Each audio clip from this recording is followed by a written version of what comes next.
L'industrie crypto est encore jeune, et dans cette période précoce que nous traversons, il y a toujours une grande quantité de fraude. Plus il y aura de concurrence, plus les acteurs qui émergeront seront solides.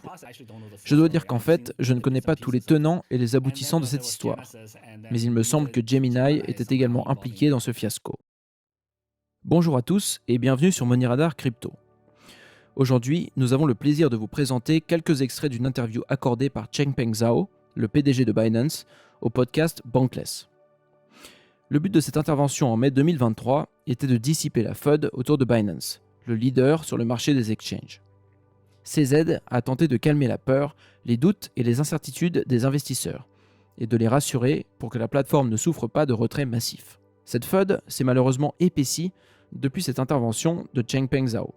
Vous êtes évidemment invité à vous faire votre propre opinion sur la question, mais en ce qui nous concerne, cette interview ne nous a pas particulièrement rassurés. Certains des éléments du discours de CZ peuvent évoquer le contenu de l'interview de SBF que nous avions traduite l'année dernière, quelques mois avant le crash de FTX. Dans cette interview, Sam Bankman-Fried se présentait comme un altruiste, disant avoir la santé de l'écosystème crypto tout entier à cœur, alors qu'il s'est rapidement avéré que son empire était un village Potemkin bâti sur de multiples fraudes. D'autre part, le fait que CZ utilise un pari de 15 000 $ sur le fait que Binance n'a pas contracté de prêt comme un élément probant est évocateur de méthodes employées par Do Kwon, le fondateur mégalomaniaque de Terra Luna, notre protocole stablecoin préféré. L'utilisation de telles techniques oratoires n'est pas très rassurant, comme vous pourrez en juger vous-même dans un instant. À sa décharge, on peut dire que le patron de Binance est forcé de se prêter à un exercice d'équilibriste depuis le crash de FTX et la montée justifiée du pessimisme dans l'écosystème crypto. Même si la FUD a bon dos, CZ n'a pas tout à fait tort de dire qu'elle est utilisée à outrance par les médias crypto car elle permet de faire des clics facilement. Cet état de fait le force à adopter un rôle dans lequel il ne peut pas se permettre d'admettre la moindre difficulté, car elle risque d'être montée en épingle par les médias et de créer un mouvement de panique. Une crise imaginaire, si elle donne lieu à un bank run, peut se transformer rapidement en une crise véritable. CZ, ainsi que tous les autres représentants de projets crypto, se retrouvent dans une position dans laquelle ils sont obligés de donner une impression de force et de calme, et cela peu importe la situation dans laquelle se trouve vraiment leur entreprise, étant donné ces aspects de prophétie autoréalisatrice qu'ont les crises dans un écosystème crypto prompt à la panique et où le risque systémique est élevé et caché. Ironiquement, si on applique au discours de CZ son propre conseil de développer une analyse critique de l'information, on conclut qu'on ne peut pas le prendre pour argent comptant, mais qu'on doit apprendre à lire entre les lignes. On comprend par exemple que la preuve de réserve annoncée par Binance immédiatement après le crash de FTX a été une campagne de communication réussie pour limiter la contagion et pour éviter que FTX emporte Binance dans sa chute. Il n'a jamais vraiment été question de créer une transparence qui nous permette véritablement d'auditer les fonds de Binance, qui reste un tiers de confiance. D'autre part, le PDG de Binance se limite à des poncifs sur l'esprit critique et la diversification. Il n'aborde pas les véritables préoccupations des critiques de l'exchange, comme la proximité avec le sulfureux Justin Sun et ses manipulations de la stablecoin TUSD, ainsi que les nombreux problèmes légaux auxquels Binance fait face, notamment avec le régulateur américain. Notre but ici n'est pas de répandre de la FUD nous-mêmes. Nous n'avons pas d'informations au sujet de Binance qui ne soient pas disponibles publiquement. Et nous ne faisons pas de prédictions quant à de futurs succès ou de futures catastrophes. Mais nous pensons qu'il est intéressant d'essayer de comprendre les raisons pour lesquelles les responsables de divers projets crypto ne peuvent pas s'exprimer franchement en public, au risque de nuire au service sur lequel ils travaillent. Ces projets sont fondamentalement basés sur une forme de confiance, et donc de risque. Bien, sans plus attendre, voici l'interview de Changpeng Zhao. Nous espérons qu'elle vous intéressera. Je pense que la raison principale pour laquelle Binance est critiquée sans relâche, c'est tout simplement la taille de l'organisation. Comme tout le monde le sait, les gens aiment parler et médire. Si quelqu'un écrit un article négatif sur un exchange peu connu ou de petite taille, tout le monde s'en fiche, et ça ne peut pas faire beaucoup de clics. En revanche, si quelqu'un met le nom de Binance dans le titre d'un article combiné avec une information négative, cela génère beaucoup de trafic. D'ailleurs, si l'article est positif et dit que Binance a fait quelque chose de bien, personne ne s'en soucie non plus. Donc en résumé, pour vendre des informations, elles doivent être négatives. Plus généralement, dans le secteur crypto dans son ensemble, plus on donne aux informations une tournure alarmiste et négative, plus elles sont à même de générer des vues. Un autre point qui ne joue pas en ma faveur est mon apparence, puisque je suis clairement d'origine chinoise. Un de mes amis américains m'a dit qu'aux États-Unis, les gens ont actuellement peur de 3 choses. L'inflation, la crypto et la Chine. L'industrie crypto est encore jeune, et dans cette période précoce que nous traversons, il y a toujours une grande quantité de fraude, de nombreux acteurs de mauvaise foi, et il y a toujours de nombreux projets qui échouent. Au fil du temps, l'industrie va probablement se développer et s'accumuler autour des quelques grands acteurs qui auront le mieux réussi. Il s'agit en fait d'une dynamique de centralisation. Aujourd'hui, je pense que la taille de Binance est trop importante. Le site Binance.com, l'échange centralisé, est trop grand. C'est pour cette raison que je souhaite investir davantage dans les projets de la finance décentralisée et les faire grandir. Parce que je pense que la DeFi, c'est l'avenir. Ces protocoles sont de plus en plus décentralisés. Mais d'un autre côté, c'est vrai que si on regarde l'écosystème dans son ensemble, le protocole Uniswap concentre 70% du volume des échanges de la finance décentralisée. Il y a donc des effets de réseau naturel là aussi. Notre objectif est de diversifier notre activité pour le bien de l'industrie crypto. Pour que cette industrie devienne meilleure, nous pensons qu'il faut plusieurs acteurs de taille à peu près égale, plus de concurrence et plus de répartition géographique. Tous ces facteurs permettront d'améliorer le marché et d'offrir plus d'options aux utilisateurs. Plus il y aura de concurrence, plus les acteurs qui émergeront seront solides. Je pense qu'il est nécessaire que ces évolutions se produisent.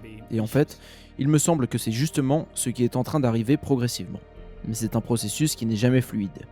Et il y aura toujours des problèmes. Les plateformes centralisées les plus utilisées, comme Tether, comme Binance, veulent être aussi transparentes que possible. Mais il y a des limites à cette transparence. L'année dernière, nous avons publié une preuve de réserve. Nous avons en fait développé un nouveau mécanisme de preuve de réserve en utilisant ZK Snarks. C'était en fait une suggestion de Vitalik et nous avons travaillé avec leur équipe pour y parvenir. Mais il y a des limites à tout, y compris aux preuves de réserve. En tant qu'entreprise privée, vous devez comprendre que nous devons également nous assurer que notre sphère privée est protégée. Ainsi, si nous publions toutes les adresses de portefeuille que nous utilisons, tout le monde saura très clairement quels fournisseurs nous utilisons pour nous procurer des cryptos. Et ces fournisseurs pourraient être attaqués par des pirates. Le service SMS que nous utilisons a déjà été attaqué par des pirates informatiques.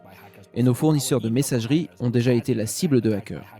Une transparence illimitée pose donc des problèmes de confidentialité et des problèmes de sécurité. Il y a aussi d'autres considérations liées à la concurrence commerciale. Nous ne sommes pas une entreprise publique. Nous ne souhaitons pas ouvrir nos comptes pour que nos concurrents sachent exactement combien nous dépensons en ressources humaines, combien nous investissons en sécurité informatique, combien nous dépensons en marketing, etc. Donc, on doit prendre tout cela en compte. Les entreprises ne peuvent pas être des entités totalement transparentes. Prenons l'exemple de Tether. Quelle banque utilise-t-il ? Il y a 4 ou 5 ans, chaque fois qu'ils révélaient les banques auxquelles ils avaient recours, ces banques finissaient par être fermées. Voici donc un exemple de véritable considération opérationnelle où la publicité de l'information est un problème. On leur reproche parfois d'être trop opaques, mais je comprends pourquoi ils le font, même en tant qu'outsider non impliqués dans leur entreprise. Quand on parle de la FUD, c'est-à-dire des nouvelles visant à faire peur aux utilisateurs, on doit se poser la question de comment ceux-ci obtiennent de l'information et de comment ils peuvent déterminer la vérité. La manière principale de se défendre contre la FUD, c'est une bonne gestion des risques. Si vous utilisez une nouvelle plateforme d'exchange, ne mettez pas tout votre argent sur un seul service, peu importe qu'il s'agisse d'un exchange, d'un projet de finance décentralisé ou d'un portefeuille. Non seulement la diversification est nécessaire, mais il est également important d'étudier sérieusement tous les projets avec lesquels vous interagissez. Il est important de bien comprendre le fonctionnement des plateformes et des technologies que l'on utilise, ainsi que les concepts sur lesquels elles sont basées. Parier sur l'éducation me semble être la meilleure chose à faire, car les fraudes sont de plus en plus sophistiquées et difficiles à déceler. Nous n'avons pas vu FTX arriver, mais en ce qui concerne Luna, honnêtement, nous aurions pu l'anticiper. La conception de Luna était défectueuse. Créer de nouveaux Luna pour faire monter l'UST ne fonctionne pas, car augmenter le nombre de jetons ne crée aucune valeur. Ceci semble si évident maintenant. Certaines personnes l'ont effectivement souligné avant le crash, mais elles ont été très peu écoutées. Luna a été une bonne leçon. La chute de Three Arrows Capital a été due à une mauvaise gestion des fonds. Ils ont perdu de l'argent sur Luna, puis ils ont perdu leur sang-froid et se sont mis à trader agressivement. Ils ont ainsi perdu de plus en plus d'argent au fil du temps. Three Arrows Capital ont probablement fait tomber Voyager et Genesis, parce qu'ils leur avaient emprunté beaucoup de fonds, dans un réseau très complexe de prêts et d'emprunts. Je dois dire qu'en fait, je ne connais pas tous les tenants et les aboutissants de cette histoire, mais il me semble que Gemini était également impliqué dans ce fiasco. Ensuite, l'affaire FTX est arrivée, ce qui a vraiment exagéré tous les problèmes préexistants et ce qui a montré l'existence d'un risque systémique dans notre industrie. Au cours du dernier cycle quadriennal, le développement des protocoles de finances décentralisés a permis une forte augmentation du nombre de prêts, d'emprunts et de stratégies à haut rendement très risquées. Si vous voulez avoir des rendements élevés, vous devez vous exposer à des risques élevés.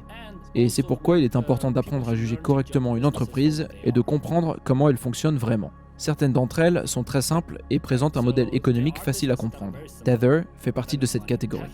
Ils détiennent des réserves de très grande taille et font des profits en percevant tout simplement les intérêts sur cet argent. Ce fonctionnement simple leur rapporte des milliards de dollars. Chez Binance, nous appliquons un modèle économique un peu plus lourd, mais qui reste très simple. Nos utilisateurs font du trading et nous prenons une commission sur les transactions. Les gens peuvent se faire une idée du nombre d'utilisateurs que nous avons simplement en regardant le montant des fonds que nous recevons, en voyant le nombre d'articles de presse qui parlent de nous, etc. Les gens peuvent donc facilement se rendre compte que nous appliquons un modèle commercial simple et rentable. Nous n'avons donc pas besoin de recourir à des stratégies à haut risque, nous n'avons pas non plus besoin de faire de prêts. Nous avons même publié un tweet disant que nous promettons de donner 15 000 $ à quiconque peut prouver que nous avons réellement un montant significatif de prêts auprès de n'importe qui. Personne ne s'est manifesté. Ce tweet a été publié par un de mes amis, George, le fondateur de Bitfury. C'est un ami, mais il est indépendant de nous. Nous n'avons aucune relation commerciale avec lui. En bref, nous avons fait notre part pour être transparents. Mais les entreprises ont des limites quant au degré de transparence qu'elles peuvent se permettre d'avoir. Tout produit financier que vous utilisez comporte toujours un certain niveau de risque. C'est aussi vrai pour n'importe quelle plateforme, n'importe quel contrat, et ça doit même être pris en compte quand on a recours à une banque. Nous avons vu des banques faire faillite récemment, et donc il est évident que c'est maintenant une vraie possibilité. Je pense qu'il s'agit là fondamentalement d'un problème de gestion des risques. Chacun doit développer sa capacité à rechercher et à évaluer soigneusement les informations, et à les analyser pour séparer le bon grain de l'ivraie. On ne peut pas simplement croire quelque chose parce que c'est écrit dans un article. Le problème est que nous n'apprenons pas à nos enfants à l'école à raisonner ainsi. Ils sont formés à prendre pour argent comptant ce qu'ils lisent dans les livres, et ce n'est pas une bonne chose. Nous devons leur apprendre davantage la pensée critique et, de manière générale, la capacité à analyser les informations qu'ils rencontrent. Nous devons enseigner ces compétences aux jeunes générations. Je pense que c'est plus facile de le faire aujourd'hui grâce aux nouvelles technologies et aux services décentralisés qui offrent un meilleur accès à différentes sources d'informations. Heureusement, toutes ces choses progressent graduellement.